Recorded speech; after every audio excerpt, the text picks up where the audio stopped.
दोस्तों, आज 15 अगस्त के दिन आप लोगों को स्वतंत्रता दिवस की बहुत बहुत शुभकामनाएं हैं। क्योंकि स्वतंत्रता दिवस का दिन आज निकल गया है, तो मैं आपको कुछ ऐसी बातें बताना चाहता हूं जिससे कि आप बैंकों से जो लोन लिया है उनकी मनमानी से आज़ादी प्राप्त कर सकते हैं। अब ऐसा क्या करें कि जो बैंकों ने हमको लोन दिया है, किसी ने पर्सनल लोन लिया है, किसी ने हाउसिंग लोन, किसी कार लोन, शायद ही ऐसा कोई घर है जिनके घर में कि कोई लोन ना हो। 90% या 80% लोगों के घर में किसी ना किसी तरह का लोन है, चाहे जॉब में हैं, बिजनेसमैन हैं। और कोरोना काल की वजह से सभी लोग बहुत परेशान हैं। अब हम क्या करें? सरकार क्या चाहती है, आरबीआई क्या चाहता है, बैंक क्या चाहते हैं, सुप्रीम कोर्ट क्या चाहती है, इन चीज़ों से हमारे जो प्रॉब्लम्स हैं वो सोल्व नहीं होने वाली। तो आप लोग अब इसमें एक सोल्यूशन ये है कि आप लोग वो जगह ढूंढें जहाँ पे आप कंप्लेंट डाल सकते हैं। वो कंप्लेंट डालने के 2-3 रास्ते आपको मैं बता देता हूँ। नंबर 1 तो आप आरबीआई में कंप्लेंट डालें अपनी प्रॉब्लम्स के बारे में कि सर ये प्रॉब्लम है, आरबीआई भी जानता है। दूसरा, आप पीएम में ऑफिस में कंप्लेंट डाल सकते हैं, या आप जो भी अपने सीए हैं या जो भी आपको अकाउंट से रिलेटेड चीज़ें हैं उसके बारे में आप एडवाइस लें और अपना डिसीजन जो भी आपके पास चांसेस हैं लेने के उसे दें। अच्छा तो यही रहेगा, जो भी आपने लोन लिया है उसको एक मुश्त रकम में आप चुका दें, क्योंकि उससे बेनिफिट ही आप टेंशन फ्री रहेंगे। लेकिन जो लोग चुका सकते हैं वो तो टेंशन फ्री हो जाएंगे। लेकिन कुछ लोग ऐसे भी हैं जिन पे के घर का खर्चा ही नहीं हो पा रहा। आज की डेट में सब लोग परेशान हैं। ये ऐसी बीमारी आई है इंडिया में या वर्ल्ड में पूरे, कि लोग जो है अपने घर के खर्चे से ही परेशान है, तो बैंक को क्या लौटाएंगे। अच्छा, बैंक को नहीं लौटाएंगे तो एनपीए होने का डर। लेकिन एक चीज़ और है, जब करोड़ों अरबों रुपए बैंक के मर जाते हैं, जब वो बैंक नहीं है, जब डूबते नहीं है, तो अब एक मीडियम फैमिलीज जो हमारे हिंदुस्तान में है जिनकी कोई परवाही नहीं कर रहा है। सबसे बड़ी प्रॉब्लम ये है मीडियम फैमिली की, ना तो सरकार सोचती है ना समाज में कोई सोचता है।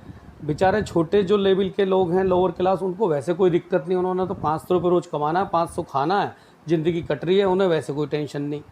अब मीडियम जो अपर क्लास लोग हैं, अपर क्लास में करोड़ों के, किसी के 100 करोड़ के 80 करोड़ रह गए या 80 करोड़ के 50 करोड़ रह गए, जब भी उसे कोई टेंशन नहीं। वो जब भी 50 के 100 करोड़ नहीं। मीडियम क्लास फैमिली कहाँ जाएँ? उनकी ना सरकार सोचती है ना समाज में कोई सोचता है। तो मीडियम क्लास फैमिलीज़ के पास एक रास्ता है। ज़्यादातर मीडियम क्लास फैमिलीज या अपर मीडियम क्लास फैमिलीज जो है पढ़े लिखे लोग होते हैं, सब पे एंड्रॉयड फ़ोन है, सब पे आजकल नेट है। तो आप अपनी कंप्लेंट रेज़ करें, क्योंकि हमारे देश में जो है कंप्लेंट रेज आप करेंगे तो ये देखा जाएगा कितने % लोग जो है कंप्लेंट कर रहे हैं और उनकी क्या परेशानी है। समझती सरकार भी है, लेकिन सरकार का क्या है, सरकार तो जो बहुमत है उस तरफ जाती है वो। अब सरकार भी इसमें क्या करेगी? अब आपके पास 28 अगस्त तक का टाइम है। अगर आप इस मोरेटोरियम जो नई कंडीशन जो आने वाली है, जो सुप्रीम कोर्ट में डेट है 28 अगस्त, अगर आप बैंकों की मनमानी से बचना चाहते हैं तो अपनी कंप्लेंट रेज कीजिए और जितना जल्दी हो सके, जो भी जहाँ पे भी आपको कंप्लेंट से रिलेटेड कोई भी मौका मिलता है, अपना ऑनलाइन आप कंप्लेंट डालिए। तो हो सकता है कि आपको जो ये महंगा ब्याज लग रहा है उससे आपको राहत मिल जाए।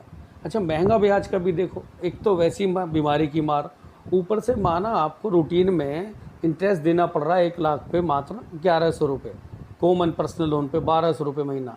यहाँ पे तो वो हाल हो गया कि मरते को और 1 लाख मार दी ऊपर से।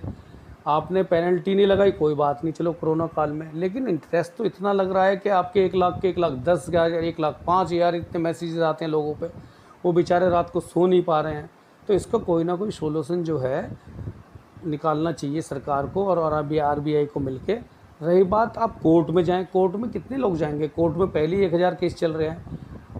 कोर्ट में जो लोगों ने केस डाले हैं उनके भरोसे मत रहिए। आप अपना रास्ता ढूंढिए, या तो पैसे दीजिए जिससे कि आप टेंशन फ्री होकर सोचें, पैसे नहीं हैं तो आप कंप्लेंट का रास्ता ढूंढिए, कोई ना कोई रास्ता मिलेगा।